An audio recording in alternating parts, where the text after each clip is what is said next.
ಅನ್ಸುತ್ತೆ ರೀ, ಈ ಪ್ರಪಂಚದ ಜನರು ಕಣ್ಣೆದುರುಗಡೆ ಕಾಣಿಸ್ತಾ ಇರುವಂಥ ವಿಷಯಗಳು ಅಂದರೆ ಒಬ್ಬ ಮನುಷ್ಯನ ಬಿಹೇವಿಯರ್ ನೋಡಿಬಿಟ್ಟು ತುಂಬ ಬೇಗ ಜಡ್ಜ್ ಮಾಡಿಬಿಡ್ತಾರೆ. ಅಂದರೆ ಈ ಮನುಷ್ಯನ ಕ್ಯಾರೆಕ್ಟರ್ ಇಷ್ಟೇ ಅಂತೇಳಿ.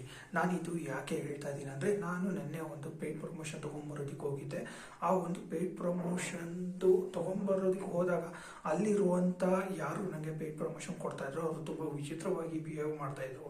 ಅಂದರೆ ನಾನು ಅವ್ರಿಗೆ ಆಲ್ರೆಡಿ ತುಂಬ ಕೆಲಸ ಕೊಟ್ಟಿದ್ದೀನಿ, ಆ ಕೆಲಸ ಮಾಡಿ ಅವರಿಗೆ ತುಂಬ ಹಣ ಕೂಡ ಬಂದಿದೆ.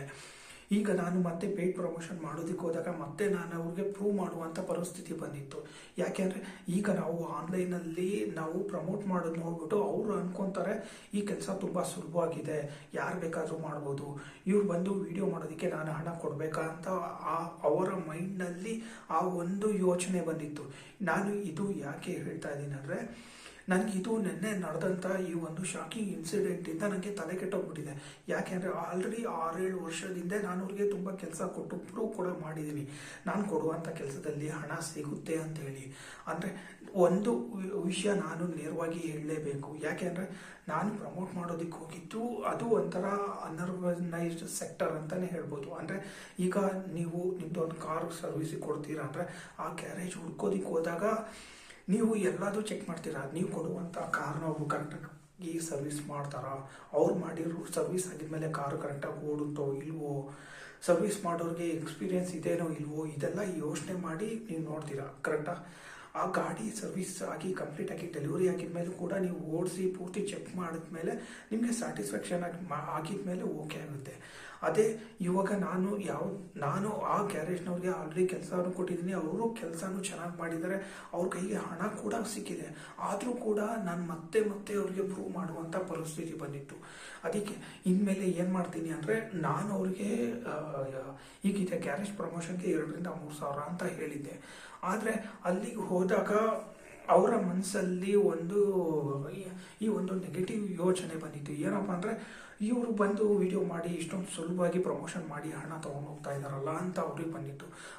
ಆದರೆ ಹಿಂದಿನ ಒಂದು ಸತ್ಯ ಕೂಡ ಇದೆ. ಏನು ಅಂದರೆ, ಈಗ ನಾನು ಅವ್ರಿಗೆ 2-3 ಸಾವಿರ ರೂಪಾಯಿ ಚಾರ್ಜ್ ಮಾಡಿದ್ರು ಅವರಿಗೆ 1-1.5 ಲಕ್ಷ ರೂಪಾಯಿವರೆಗೂ ಕೆಲಸ ಬರ್ತಾನೆ ಇತ್ತು. ಇವಾಗ ವಾರಕ್ಕೆ 2-3 ಗಾಡಿಗಳು ಬರ್ತಾ ಇದೆ ಅಂದರೆ ಅದರಲ್ಲಿ ಒಂದು ಗಾಡಿನಲ್ಲಿ ಒಳ್ಳೆ ಅಮೌಂಟ್ ಅವರಿಗೆ ಸಿಗ್ತಾ ಇತ್ತು. ಅಂದರೆ ಒಂದು ಲಂಸಮ್ ಅಮೌಂಟು. ಆ ಥರದ್ದು ಒಂದು ತಿಂಗಳಿಗೆ 10-15 ಗಾಡಿ ಹೋಗಿದ್ರು ಕೂಡ ಅದರಲ್ಲಿ ಅವ್ರಿಗೆ ಒಳ್ಳೆ ಅಮೌಂಟ್ ಸಿಕ್ಕೋದು. ಆ ಒಂದು ಸಿಕ್ಕಿರುವಂಥ ಹಣದ ಬಗ್ಗೆ ಅದ್ರ ಬಗ್ಗೆ ಅವ್ರು ಮಾತಾಡೋದಿಲ್ಲ. ಯಾಕೆ ಹೇಳಿ, ಅದು ಅವ್ರ ಬಿಸ್ನೆಸ್ ಸೀಕ್ರೆಟು. ಇವಾಗ ನಾನು ಆ ವಿಷಯದ ಬಗ್ಗೆ ಮಾತಾಡಿದಾಗಲೂ ಮತ್ತೆ ಅವ್ರಿಗೆ ಹರ್ಟ್ ಆಗುತ್ತೆ. ಅಪ್ಪಪ್ಪ, ಅದು ಎಂಥ ಜನರು ರೀ.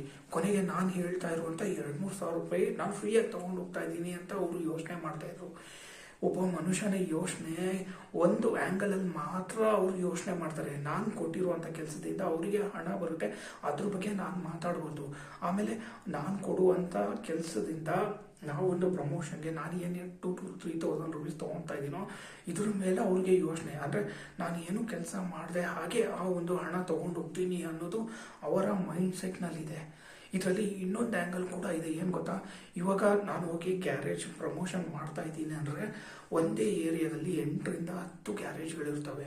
ಆ ಒಂದು 8-10 ಗ್ಯಾರೇಜ್ಗಳಲ್ಲಿ ನಾನು ಹೋಗಿ ಪ್ರಮೋಷನ್ ಮಾಡಿದಾಗ ಯಾರು ಗಾಡಿನ ತೊಗೊಂಬಂದ್ಬಿಟ್ಟು ಕೊಡ್ತಾರೋ ಅವರು ಗ್ಯಾರೇಜ್ನ ನೇರವಾಗಿ ನೋಡಿರ್ತಾರೆ.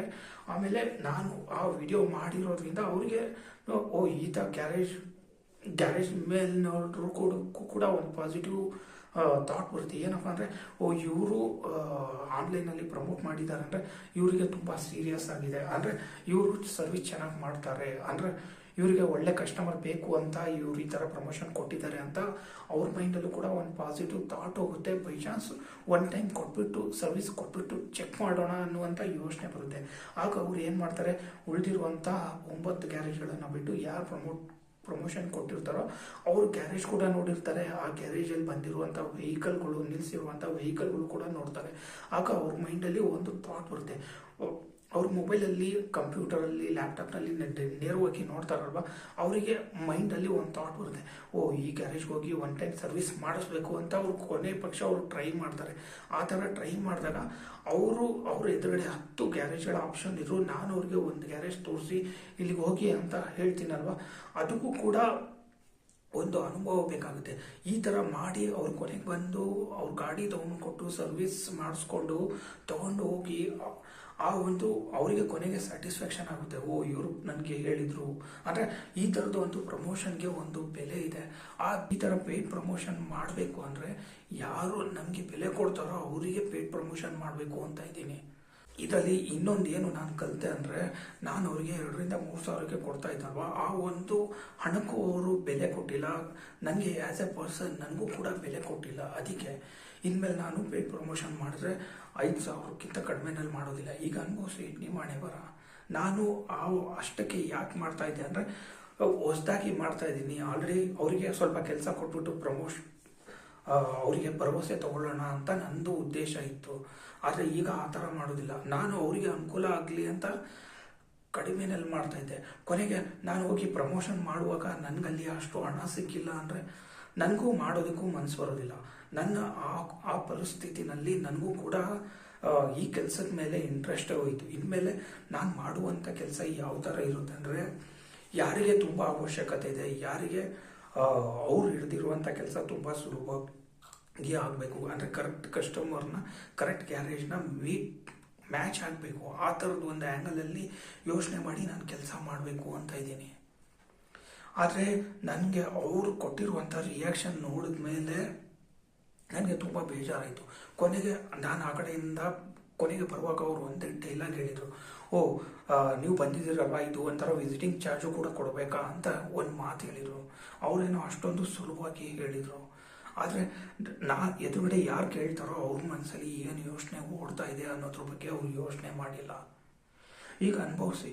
ನಾನು ಇನ್ನು ಮುಂದೆ ಪೇಯ್ಡ್ ಪ್ರಮೋಷನ್ ಮಾಡಬೇಕಾದ್ರೆ ನಾನು ಮಿನಿಮಮ್ ಒಂದು 5,000 ಮಾಡ್ತೀನಿ. ಯಾಕೆ ಅಂದರೆ ಈಗ ಕರೆಂಟ್ ಸಿಚುವೇಶನ್ ಬೆಂಗಳೂರಿನಲ್ಲಿ ಹೇಳಬೇಕು ಅಂದರೆ ಪ್ರತಿಯೊಂದು ಏರಿಯಾದಲ್ಲೂ 8-10 ಗ್ಯಾರೇಜ್ಗಳಿದೆ. ಅದರಲ್ಲಿ ಯಾರಿಗೆ ಕೆಲಸ ಬೇಕು, ಇವಾಗ ಯಾರಾದ್ರೂ ಒಬ್ಬರು ಗಾಡಿನ ಸರ್ವಿಸ್ ಕೊಡ್ತಾರೆ ಅಂದರೆ 10 ಜನ 10 ಥರ ಆಫರ್ ಕೊಡ್ತಾರೆ.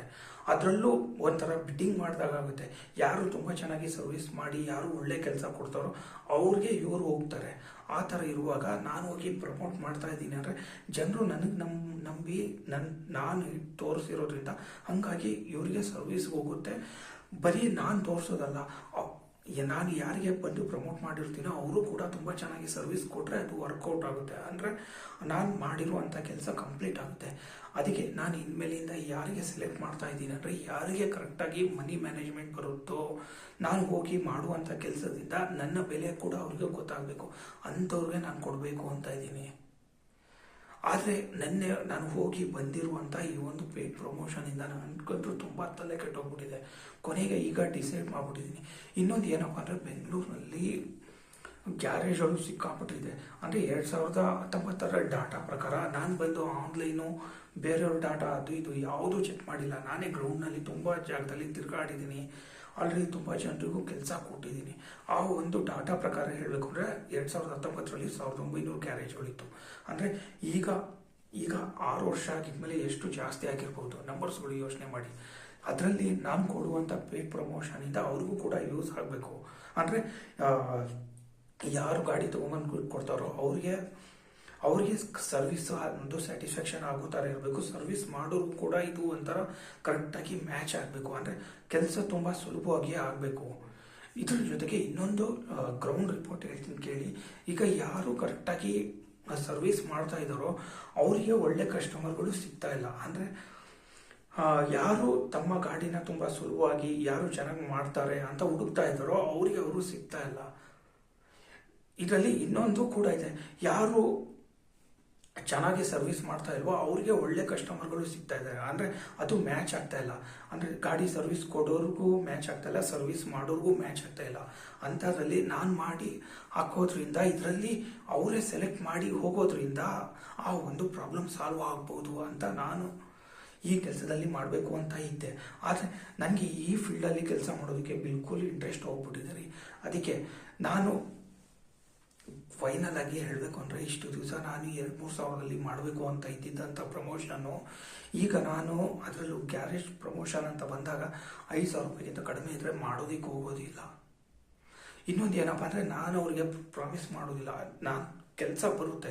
ನಾನು ವಿಡಿಯೋ ಮಾಡಿ ಹಾಕಿದ್ರೆ ಕೆಲಸ ಬಂದೇ ಬರುತ್ತೆ. ಯಾಕೆಂದರೆ ಕರೆಕ್ಟಾಗಿ ನಾನು ಗ್ಯಾರೇಜ್ನಲ್ಲಿರುವಂಥ ಪ್ರತಿಯೊಂದು ಡೀಟೇಲ್ನ ವಿಡಿಯೋದಲ್ಲಿ ತೋರಿಸಿರ್ತೇನೆ. ಗ್ಯಾರೇಜ್ನಲ್ಲಿ ಎಷ್ಟು ಗಾಡಿಗಳು ಬಂದಿದೆ, ಅವರು ಏನು ಸರ್ವಿಸ್ ಮಾಡ್ತಾರೆ ಅಂತ ನಾನು ಅವ್ರಿಗೆ ಬಾಯ್ಬಿಟ್ಟು ಹೇಳೋದಿಲ್ಲ. ಅವ್ರಿಗೆ ಆ ವಿಜುವಲ್ಸ್ಗಳು ನೇರವಾಗಿ ಕಾಣಿಸುತ್ತೆ. ನೋಡಿದಾಗ ಅವರು ಒನ್ ಟೈಮ್ ಟ್ರೈ ಮಾಡ್ತಾರೆ. ಟ್ರೈ ಮಾಡಿಬಿಟ್ಟು ಅವರು ಏನಾದ್ರು ಕರೆಕ್ಟಾಗಿ ಸರ್ವಿಸ್ ಕೊಟ್ಟಿದ್ರೆ ಅಲ್ಲಿಗೆ ಸರಿ ಹೋಗುತ್ತೆ. ಆದರೆ ಒಂದು ಕನ್ಕ್ಲೂಷನ್, ಕೊನೆಯದಾಗಿ ನನ್ನ ಒಪಿನಿಯನ್ ಹೇಳಬೇಕು ಅಂದರೆ, ಈ ಒಂದು ಫೀಲ್ಡಲ್ಲಿ ಕೆಲಸ ಮಾಡೋದಕ್ಕೆ ನನಗೆ ಬಿಲ್ಕುಲ್ ಇಂಟ್ರೆಸ್ಟ್ ಇಲ್ಲ ಗುರು. ನಾನು ನಿನ್ನೆ ಹೋಗಿ ಆ ಒಂದು ಗ್ಯಾರೇಜ್ನ ಪ್ರಮೋಟ್ ಮಾಡೋದಕ್ಕೆ ಹೋಗಿ ನಂಗಂತೂ ತಲೆ ಕೆಟ್ಟೋಗ್ಬಿಟ್ಟಿದೆ, ಈ ಫೀಲ್ಡಲ್ಲಿ ಕೆಲಸ ಮಾಡೋದೇ ಬೇಡ ಅಂತ. ಯಾಕೆ ಅಂದರೆ ಇವಾಗ ನಾನು ಹೋಗಿ ಪ್ರಮೋಷನ್ ಮಾಡಿದ್ರು ಕೂಡ ಅವರಿಗೆ ಒಂದು ತಿಂಗಳಿಗೆ ಆರಾಮಾಗಿ ಒಂದು ಕಮ್ಮಿ ಅಂದ್ರೂ ₹1,00,000 ಕೆಲಸ ಹೋಗೇ ಹೋಗುತ್ತೆ. ಒಂದು 10-15 ಗಾಡಿಗಳು ಹೋಗೇ ಹೋಗುತ್ತೆ. ಯಾಕೆ ಅಂದರೆ ನಾನು ಈಗ ಈ ಫೀಲ್ಡಲ್ಲಿ ಕೆಲಸ ಮಾಡಿದರೆ ಬರೀ ಒಂದೇ ಒಂದು ಮಾಡೋದಿಲ್ಲ, ಬೆಂಗಳೂರು ಪೂರ್ತಿ ಕವರ್ ಮಾಡಬೇಕು ಅಂತ ಇದ್ದೆ. ಅಂದರೆ ಪೂರ್ತಿ ಬೆಂಗಳೂರಲ್ಲಿ ಒಂದು 50 ಗ್ಯಾರೇಜ್ಗಳನ್ನು ಪ್ರಮೋಟ್ ಮಾಡಬೇಕು ಅಂತ ಇದ್ದೆ. ಆದರೆ ಈ ಒಂದು ಫಸ್ಟ್ 2 ಗ್ಯಾರೇಜ್ಗಳಿಂದ ಹೋಗಿ ಬಂದಾಗ ನನಗೊಂದು ಬ್ಯಾಡ್ ಎಕ್ಸ್ಪೀರಿಯನ್ಸ್ ಬಂದಿದೆ. ಬೇಕಾದ್ರೆ ಬೇರೆ ಯಾವುದೇ ಬೇಕಾದ್ರೂ ಪ್ರಮೋಷನ್ ಮಾಡ್ತೀನಿ, ಆದರೆ ಈ ಫೀಲ್ಡಲ್ಲಿ ಮಾತ್ರ ಪ್ರಮೋಟ್ ಮಾಡ್ಲಿಕ್ಕೆ ಹೋಗೋದಿಲ್ಲ. ಯಾಕೆಂದರೆ ಗ್ರೌಂಡ್ನಲ್ಲಿ ಅವರು ಸಪೋರ್ಟ್ ಮಾಡೋದಿಲ್ಲ. ಇದಕ್ಕೆ ಇನ್ನೊಂದು ಕೂಡ ರೀಸನ್ ಇದೆ. ಅವ್ರಿಗೂ ಕೂಡ ಗ್ರೌಂಡಲ್ಲಿ ಅವ್ರು ಕೆಲಸ ಮಾಡ್ತಾರಲ್ವ, ಅವರು ಡಿಸ್ಟರ್ಬ್ ಆಗಿರ್ತಾರೆ. ಆ ಒಂದು ಡಿಸ್ಟರ್ಬೆನ್ಸ್ನ ನನ್ನ ಪ್ರಕಾರ ಅವ್ರ ಕೈನಲ್ಲೂ ಮ್ಯಾನೇಜ್ ಮಾಡೋದಕ್ಕಾಗೋದಿಲ್ಲ. ಅಂದರೆ ಎಲ್ಲ ಕೈನಲ್ಲೂ ಮ್ಯಾನೇಜ್ ಮಾಡೋದಕ್ಕಾಗೋದಿಲ್ಲ. ಕೊನೆಗೆ ಅವರು ಫ್ರಸ್ಟ್ರೇಟ್ ಆಗಿ ನನಗೂ ಕೂಡ ಫ್ರಸ್ಟ್ರೇಷನ್ ಮಾಡಿ ನನ್ನ ಮೂಡ್ ಆಫ್ ಆಗಿ ನಾನು ನೋಡಿ ಇವಾಗ ಡಿಸ್ಟರ್ಬ್ ಆಗಿ ಆ ಒಂದು ಡಿಸ್ಟರ್ಬೆನ್ಸಿಂದ ಆಚೆ ಬರೋದಕ್ಕೆ ನನಗೆ ಇವಾಗ ಕಮ್ಮಿ ಅಂದ್ರೂ 24 hours ಬೇಕು. ಆ ಒಂದು ಫ್ರಸ್ಟ್ರೇಷನ್ ತಡ್ಕೊಳ್ಳಿಕ್ಕಾಗದೆ ಇಲ್ಲಿ ಮಾತಾಡ್ಬಿಟ್ಟು ಹಾಕ್ತಾ ಇದ್ದೀನಿ. ಇವ್ರ ಸಾವಾಸನೆ ಬೇಡ ಗುರು.